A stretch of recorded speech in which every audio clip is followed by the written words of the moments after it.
Point-to-point cameras planong ibugtak sa mga barahaon na lugar sa syudad nin Iriga para sa 24/7 monitoring kan CDRRMO.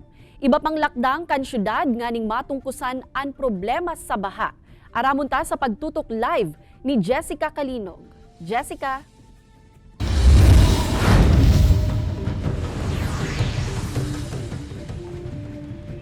Kate, short-term as in long-term solutions ang nakalatag na plano ngunyan kan Iriga City LGU para sa mga lugar sa syudad na paor-utrong pigbabaha tuyong makusugan oran.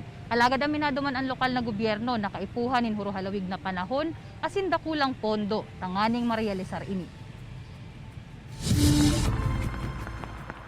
Tuyong may makusog na pag-uuran, mayong mintis ang pagsupay kan tubig na hali sa salog, pasiring sa spillway na ini na nagkokonektar sa Barangay Niño Jesus asin Barangay Santa Maria sa syudad nin Iriga.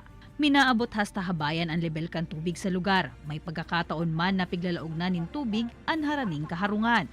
Apwera sa halangkaw na level kan tubig baha, delikadong agihan ini kan tao asin kan mga lunadan, ninhuli sa makusog na sulong digdi. Sa Barangay Santa Teresita man, flash flood ang perming pigaatubang kan mga residente, pati na kan mga motoristang nagaagi digdi tuyong makusog an uran. Digdi kaya nagbabagsak ang tubig na hali sa mga bulod asin pagtaraid na lugar. Minakusog man ang sulog kan tubig baha, kaya delikado magin sa mga otoridad asin barangay officials na nagmomonitor kan lugar. Kaya ang lokal na gobyerno may piglatag naman na solusyon para digdi. Ang short-term solution natin dyan is para ma-prevent yung accident, saka ma-monitor natin palagi.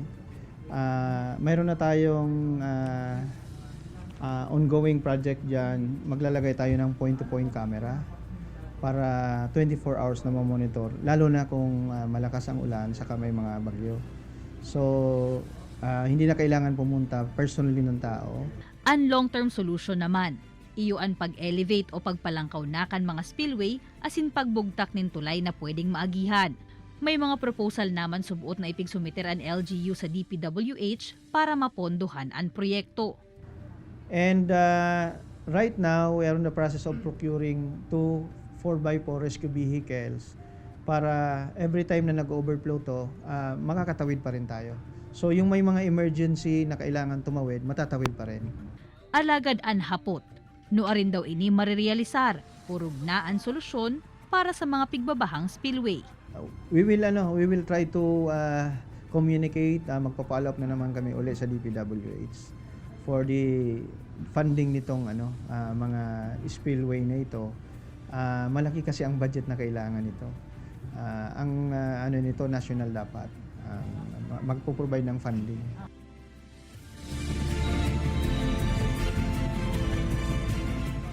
Mantang day pa nagigibukate itong mga plano kan Iriga City LGU, mapadagos man giraray ang monitoring kan CDRRMO asin kan mga barangay sa saindang area of responsibility.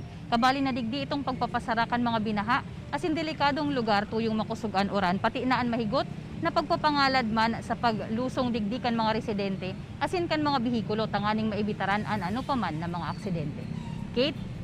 So buot sa bihon, Jessica, and kasong may magpirit na maglusot duman sa sinasabi mong isasaradong lugar kan CDRRMO huli sa pagbabaha, posible sindang maatubang sa anuman na penalidad kan LGU?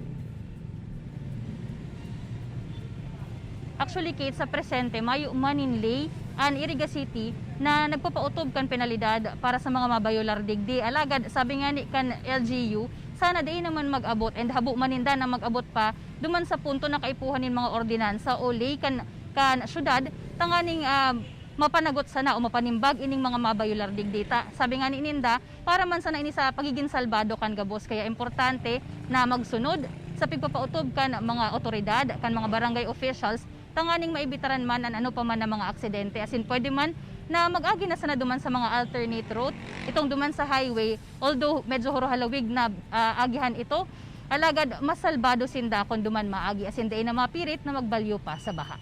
Kate? Alright, Jos Mabalos, Jessica.